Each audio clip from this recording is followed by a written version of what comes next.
So hello दोस्तों, स्वागत है आज आपका मेरे यूट्यूब चैनल एजुकेशन राव पे। आज मैं आपको एचसीएफ निकालना सिखाऊंगा यूक्लिड डिवीजन एल्गोरिथम से। एचसीएफ निकालने के लिए आपको दो डिजिट चाहिए। मैंने यहाँ पे दो डिजिट लिया है। एक डिजिट लिया मैंने 196 और 38220।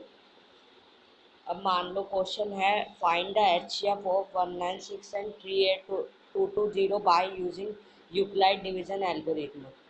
तो हमें इन दोनों का एचसीएफ निकालने के लिए पहले हमें 196 3822 को 196 से डिवाइड करना होगा।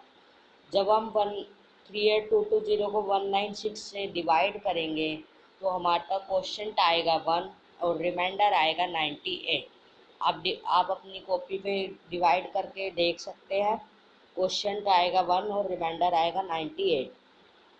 तो आपको ये तो पता ही होगा कि dividend equal to divisor into question plus में remainder according to division algorithm. Division algorithm के हिसाब से डिवीजन एल्गोरिथम क्या कहता है? डिवीजन एल्गोरिथम कहता है कि dividend equal to divisor into question plus में रिमाइंडर। तो फिर हमारे पास यहाँ पे आप देख सकते हैं, हम इसी फॉर्म में लिखेंगे इसको।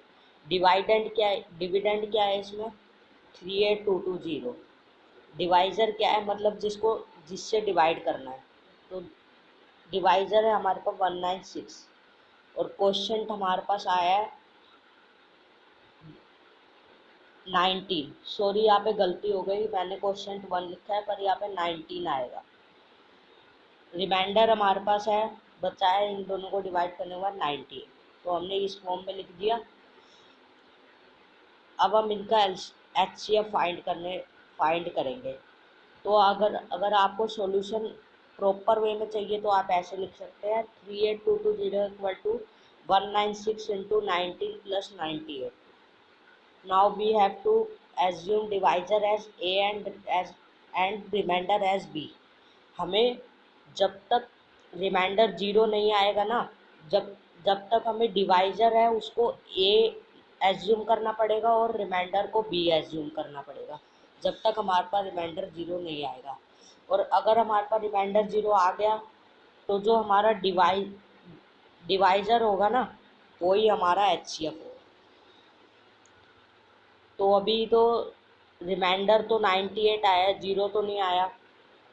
तो फिर हम ए को बी से डिवाइड करेंगे। तो यहाँ पे ए क्या है? 196। आप देख सकते हैं डिवाइजर 196 है तो ए को 196 करेंगे। अब हमारे पास बी क्या है? 98। Remainder 98 B. तो अब हम 196 को 98 से डिवाइड करेंगे। आप अपनी रफ कॉपी में डिवाइड करके देख सकते हैं। मैंने यहाँ पे डायरेक्ट लिख दिया by dividing 196 by 198 by 98 we get. हमारे पास क्वेश्चन आता है 2 और रिमाइंडर आ रहा है 0। तो हम वैसे भी लिख सकते हैं, देखो 196। अब हम दोबारा उसी फॉर्म में लिखेंगे dividend equal to divisor into question plus में रिमाइंडर। यहाँ पे डिविडेंड है 196 और डिवाइजर है 98 और क्वेश्चन है 2 और रिमाइंडर है 0। तो हम लिख सकते हैं 196 इक्वल टू 98 इंटू 2 प्लस में 0। तो फिर हमारा सॉल्यूशन बना तो फिर हमारा सॉल्यूशन बना 3822। अब आप देख सकते हैं यहाँ पे रिमाइंडर में 0 आ गया है। तो मैंने आपको क्या बताया था, अगर रिमाइंडर 0 आ जाएगा तो हमारा जो डिवाइज़र होगा वही हमारा एचसीएफ होगा। तो हाँ, अगर आपको प्रॉपर वे सॉल्यूशन में लिखना है तो यहाँ पे देख सकते हैं आप प्रॉपर वे में कैसे लिखेंगे। 38220 इक्वल टू 196 इंटू 19 प्लस में 98। तो फिर 196 और 98 ए बी लेंगे। 196 equal to 98 into 0 plus into 28 plus में 0। क्लियर? अब हमारा रिमाइंडर 0 आ चुका है। तो फिर हम डिवाइज़र इसमें क्या है? 98। तो जो हमारा एचसीएफ है वो डिवाइज़र होगा। तो डिवाइज़र क्या है? 98। तो फिर हमारा एचसीएफ क्या आ गया? 98। तो फिर लास्ट में हमें एक लाइन लिखनी होगी, HCF 38220 comma 196 comma 196 comma 98 equal to में 98, क्योंकि हमने यहाँ पे दो ए बी लिखना होता है हमें। पहले हमने ए बी क्या कौन कौन से लिया, 38220 को ए लिया और 196 को बी लिया। तो फिर पहले हमने लिख दिया ए कोमा बी कोमा, दूसरी बार जो हमने ए और बी लिया था वो लिख दिया 196 और 98। तो हमारा HCF आ गया 98। तो हम ऐसे लिखेंगे HCF of 38220 comma 196 comma 196 comma 98 equal to में 90। अगर हम अगर आपको कोई डिफ़िकल्टी है तो अभी क्लियर हो जाएगी, हम एक और क्वेश्चन करेंगे उसके बाद आपको ये अच्छे से आ जाएगा। अब हम एक और एग्जांपल दो नंबर और लेते हैं, एक तो 867 और 255। तो फर्स्ट स्टेप क्या था, पहले हमें 865 को 255 से डिवाइड करना होगा। डिवाइड कर 867 को 255 से डिवाइड करेंगे तो क्वेश्चन हमारे पास आएगा 3 और रिमाइंडर आएगा 102। आप अपनी रफ कॉपी में करके देख सकते हैं।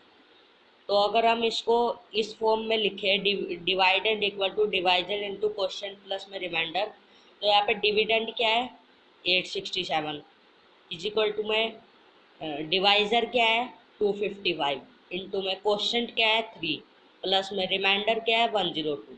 तो हम लिख सकते हैं 867 इक्वल टू 255 इंटू 3 प्लस में 102।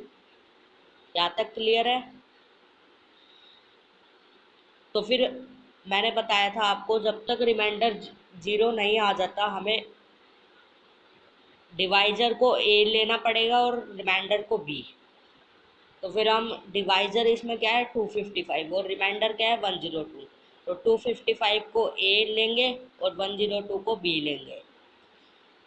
तो फिर 255 को 10 ए को हम बी से डिवाइड करेंगे, तो 255 को 102 से डिवाइड करने पे क्वेश्चन आता है 2 और रिमाइंडर आता है 5। आप अपनी रफ कॉपी में करके देख सकते हैं। तो फिर दोबारा हम इसको अगर इस फॉर्म में लिखेंगे, dividend equal to divisor into question plus में रिमाइंडर, तो फिर डिविडेंड क्या है इसमें 255, डिवाइजर क्या है इसमें 102, क्वेश्चन क्या है इसमें 2, रिमाइंडर क्या है इसमें 51। तो हम लिख सकते हैं 255 इक्वल टू 102 इंटू 2 प्लस में 51। अब आप दोबारा देख सकते हैं कि रिमाइंडर 51 आ रहा है, 51 आया है, 0 तो नहीं आया। तो फिर हम दोबारा डिवाइज़र को ए एज्यूम करेंगे और रिमाइंडर को बी लेंगे। तो फिर यहाँ पे डिवाइज़र 102 है और रिमाइंडर 51 है। तो 102 को ए एज्यूम करेंगे और 51 को बी। तो 102 को आप अब अगर 51 से डिवाइड करते हैं तो क्वेश्चन तो आता है 2 और रिमाइंडर आ रहा है 0। आप अपनी रफ कॉपी में करके देख सकते हैं इसको डिवाइड। तो अगर हम दोबारा इसको इस फॉर्म में लिखें, dividend equal to divisor into question plus में रिमाइंडर, तो यहाँ पे डिविडेंड क्या है 102 इजिकल टू में डिवाइजर क्या है 51 इंटू में क्वेश्चन क्या है 2 और रिमाइंडर क्या है 0। अब आप देख सकते हैं रिमाइंडर हमारा 0 आ चुका है। तो अगर मैंने क्या बताया था, अगर रिमाइंडर 0 आ जाए तो जो हमारा डिवाइजर होता है वही हमारा HCF होता है। तो फिर हमारा HCF क्या होगा 51। अगर हम प्रॉपर वे में लिखना चाहें, अगर आपको एकदम प्रॉपर वे में अपने कॉपी में लिखना हो तो आप ऐसे लिख सकते हैं 867 इक्वल टू 255 इंटू 3 प्लस 102। मैं ये सब समझा चुका हूँ ऊपर। 255 इक्वल टू 102 इंटू 2 प्लस में 51, 102 इक्वल टू 51 इंटू 2 प्लस में 0। तो रिमाइंडर हमारा लास्ट में देख सकते हैं आप 0 आ चुका है। तो फिर जो हमारा डिवाइजर होगा वही HCF होगा। तो फिर डिवाइजर क्या है हमारा 51, तो HCF हमारा क्या हो गया 51। तो आप लास्ट में एक लाइन लिख सकते हैं HCF AB पहला हमारा ए बी क्या था 867 और 255। दूसरा ए बी क्या था हमारा 255 और 102। तीसरा ए बी क्या था हमारा 102 और 51। तो आप लिख सकते हैं H C F 867 comma 255 and 255 comma 102 and 102 comma 51 equal to में 51। अगर आपको आपको मेरी वीडियो अच्छी लगी हो तो लाइक सब्सक्राइब शेयर करें। Thanks for watching.